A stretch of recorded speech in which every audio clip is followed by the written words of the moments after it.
Software ఇంజనీర్లకు ఇచ్చే జీతాలు తమ ఆదాయం కన్నా కూడా తక్కువని భావించి తెలుగు సినీ ప్రముఖులంతా కూడా ఒక సాఫ్ట్వేర్ కంపెనీ స్థాపిస్తారు. ఆ సన్నివేశం కల్పితం మాత్రమే, తలుచుకుంటే చాలా తమాషాగా ఉంటుంది. ఎలా ఉంటుందంటే, ముందుగా CEO నాగేశ్వరరావు గారు కంపెనీ క్వార్టర్లీ ఫలితాలు అనౌన్స్ చేస్తుంటారు ఎంప్లాయీస్ అందరికీ అనమాట. ఎలా అంటే, ముందు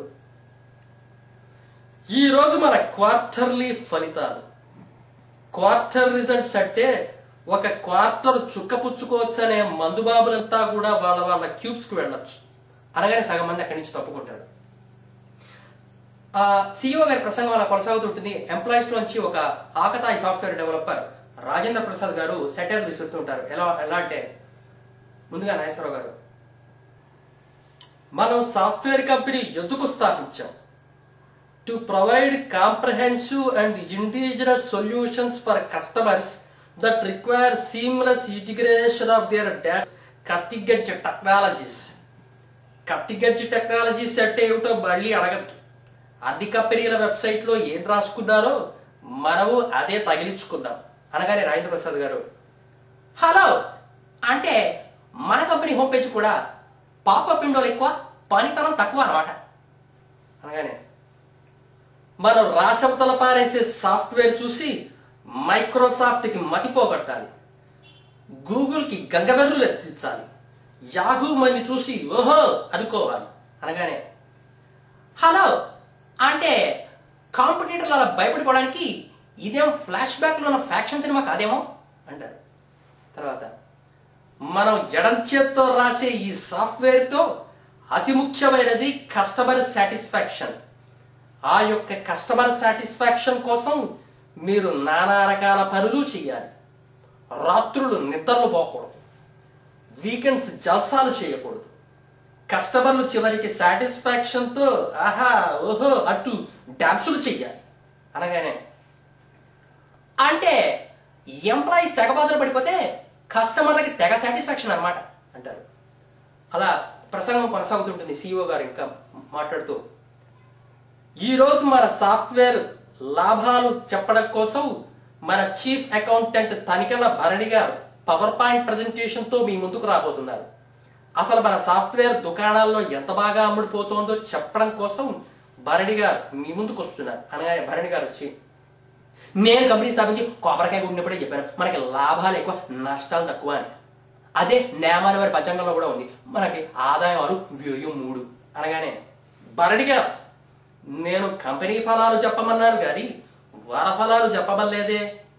అందరులాగే మిస్లేరియస్ ఎక్స్పెన్సులు, ఆపరేటింగ్ లాసులు వగైరా వగైరా చెప్పండి ఎంప్లాయీస్ కి అర్థం కాని పద్ధతిలో అనగానే, భరణి గారు మీకు నేమాని వారి పంచాంగం నమ్మకాలేకపోతే గంటల పంచాంగం చూసి చెప్తాను, అందులో ఆదాయం 12 వ్యయం 6 అన్నది, ఒక దాంట్లో నుంచి ఒకటి భాగిస్తే 2 అనగానే, నాగేశ్వరరావు గారు బాగుద్ది, చాలా బాగుద్ది, మనం రాసే సాఫ్ట్వేర్ ధ్రువ నక్షత్రంలా మెరిసిపోతుంది అన్నమాట.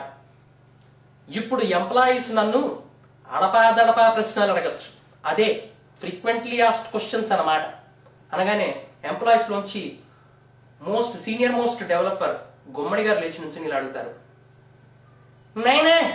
నాయనా CEO నాగేశ్వరరావు, నాయనా తిమ్మిని బమ్మిని చేసి కంపెనీ లాభాలకు చూపెట్టావు నాయనా, కానీ నాయనా కంపెనీ రోడ్ మ్యాప్ ఏమిటో చెప్పలేదు నాయనా, కంపెనీ రోడ్ మ్యాప్ ఏమిటో చెప్పు బాబు చెప్పు నాయనే అనగానే, నాగేశ్వరరావు గారు, గుమ్మడి గారు నేను ఎప్పుడో చెప్పాను మన కంపెనీకి రోడ్ మ్యాప్లు ఉండవు, మనం ఏ రోజు సాఫ్ట్వేర్ ఆ రోజే వేడివేడిగా రాసి అమ్ముకుంటాం అనగానే, గుమ్మడి గారు రోడ్ మ్యాప్లు లేకుండా పోవడానికి ఇదేం కాకా హోటల్ కాదు నాయనా, కార్పొరేట్ బాబు, రోడ్ మ్యాప్ ఏమిటో సెలవినైనా రోడ్ మ్యాప్ చెప్పునైనా అనగానే, గుమ్మడి గారు పోనీ ఈ విషయాన్ని మనం ఆఫ్లైన్ లో మాట్లాడుకుందామా అనగానే, ఇలా ప్రతి విషయాన్ని ఆఫ్లైన్ లో మాట్లాడుకుందాం అంటే ఇక ఆన్లైన్ లోకి వచ్చేసరికి మొహాలు చూసుకోవడం మిగులుతుంది నేనే అంటారు. తర్వాత ఎంప్లాయీస్ లోంచి అప్లికేషన్ డెవలపర్ కృష్ణరాజు గారు చాలా ఆవేశంగా లేచి నిలబడి అడుగుతారు, CEO నాగేశ్వరరావు గారు కంపెనీలో లే ఆఫ్లు ఉన్నాయని వదంతులు విన్నాను సార్, మమ్మల్ని ఉద్యోగాల్లోంచి కింద తీసేస్తారా సార్ అనగానే, నాగేశ్వరరావు గారు, కృష్ణరాజు గారు నేను ఎప్పుడో చెప్పాను మన కంపెనీలో లేయిన్లే తప్ప లే ఆఫ్లు ఉండవని. ఒకవేళ అలాంటి లే ఆఫ్లున్నా అలాంటప్పుడు మీ చుట్టూ చల్లటి గాలి వీస్తుంది. ఎందుకంటే చావు కబురు చల్లగా ఉంటుంది బాబు అనగానే ప్రోటోకాల్ డెవలపర్ మోహన్ బాబు గారు లేచి నుంచి ఆయన ఒక ప్రశ్న ఇస్తారనమాట. CEO నాగేశ్వరరావు గారు ఇందాక నుంచి లాభాలు నష్టాలు ఇష్టాలు కష్టాలు అంటూ తలలు గుడుగుడు అడిచారు, కానీ కాంపిటేటర్ని ఎలా కంట్రోల్లో పెడుతున్నారు చెప్పలేదే చెప్పండి అనగానే మోహన్ బాబు ఉండి చాలా మంచి క్వశ్చనే అడిగారు. అసలు మనం రాసే సాఫ్ట్వేర్కి కాంపిటీటర్లు చాలా భయపడి గజగజ వడికిపోతున్నారు. మైక్రోసాఫ్ట్ నుంచి బిల్ గేట్స్ ఎందుకు పక్కకు తప్పుకున్నాడో తెలుసా? అది మనగర కార్యమే అంటారు. అక్కడతో ఆ క్వార్టర్లీ ఫలితాల ప్రసంగం అయిపోతుంది. ఎంప్లాయీస్ అంతా వాళ్ళ క్యూబ్స్కి వెళ్ళి పనులు చేసుకుంటుంటారు. అయితే ఒక క్యూబ్ దగ్గర నుంచి విపరీతమైన గొడవ వినిపిస్తుంటుంది. ఏంటంటే జావా డెవలపర్ నాగభూషణం గారు, డేటాబేస్ డెవలపర్ రాజ్బాబు గారు కిటికీ పక్కన క్యూబ్ నాదంటే నాదని కొట్లాడుకుంటుంటారు. ఎలా అంటే ముందుగా నాగభూషణం గారు, అయ్యో టంకుటమ్మా రాజుబాబు, ఆ కిటికీ పక్కన క్యూబ్ నాకియవయ్యా, బయట వచ్చేపోయే వాళ్ళని చూడకపోతే నాకు ఒక్క లైన్ కోడ్ కూడా రాయడం చేత కదయ్యా, అసలే నేను జావాలో నిష్ణాతున్నయ్యా అనగా రాజుబాబు గారు, నాగభూషణం గారు మీరు చెప్పింది ఇది నాకు అమ్మాలి అనిపించట్లేదు, ఎందుకంటే నాకు సైన్ ఆన్ బోనస్ గా ఈ కిటికీ పక్కన క్యూబ్ ఇచ్చారు, నేను వచ్చి రాగానే ఇక్కడ రుమాలు కూడా వేసుకున్నాను తెలుసో అనగానే రుమాలదేముందయ్యా, నా దగ్గర 1/2 డజన్ ఉన్నాయి. మొన్న ఏం జరిగిందో తెలుసా? ఇంటర్నెట్ లో నీ పేరు రాజుబాబు అని టైప్ కొడితే ఎవడో కొన్కిస్క రాజుబాబు గురించి వచ్చిందయ్యా. నీకు అసలు ఇంటర్నెట్ లో పాపులారిటీ లేదయ్యా, ఆ కిటికీ పక్కన క్యూబ్ నాకియ్యవయ్యా అనగానే రాజుబాబు గారు, నాగభూషణం గారు మీరు చెప్పింది ఇది నాకు అమ్మాలి అనిపించట్లేదు, మీరు 5 ఏళ్ళు దొంగ ఎక్స్పీరియన్స్ పెట్టుకుని రెజ్యూమేతో ఈ కంపెనీలో చేరాలని చెప్పి అందరూ అనుకుంటున్నారు అనగానే, అయ్యో రాజుబాబు నీ మాటలు వింటుంటే మెమరీ అలొకేట్ చేయకుండా నల్ పాయింటర్ రిఫ్రెష్ చేసినంత బాధగా ఉందయ్యా. దొంగ ఎక్స్పీరియన్స్ పెట్టుకోవడం చాలా మామూలు అయ్యా, అసలే నేను జావాలో నిష్ణాతున్నయ్యా. ఇంతలో వీళ్ళని వారించడం కోసం ప్రాజెక్ట్ లీడర్ రాఘోపాలరావు గారు రంగంలోకి దిగుతాడు. Hello hello hello Java developer Nagabhushanam, database developer Rajubabu మీరు కొట్లాడుకోవద్దు. నాగభూషణం జావాలో ఒక పెద్ద నిష్ణాతుడు, రాజుబాబు డేటాబేస్లో ఒక పెద్ద తోపు. మీరు ఇలా కొట్లాడుతుంటే డెడ్ లైన్లు దాటిపోతాయి, అంటే చావు గీతలు దాటిపోతాయి. ఆ తర్వాత బోల్డ్ అని కందిరియాలు వస్తాయి, అంటే బగ్స్ వస్తాయి అనమాట. వాటిని వాయించడం కోసం మనం అతుకులు పంపించాలి, అంటే ప్యాచ్లు పంపించాలి. అసలే మనవి కట్టింగ్ ఎడ్జ్ టెక్నాలజీలు కూడా అని వాళ్ళని వారిస్తారు.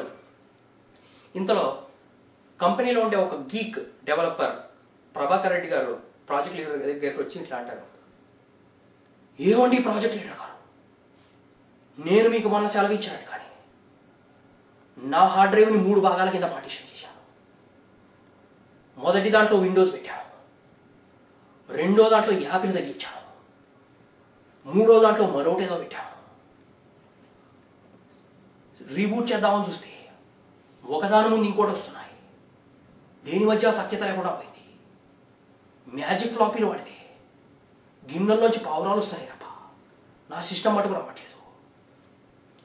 థర్డ్ పార్టీ వెండర్లు ఓఎంల ముందు నవ్వుల పాలవుతామేమో.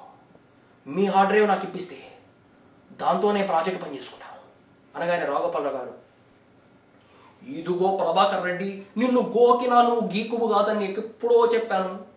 తింగర పనులు చేసి సాఫ్ట్వేర్ కంపెనీలో గీక్ అనిపించుకుందాం అనుకుంటున్నావు, అది కుదరదు.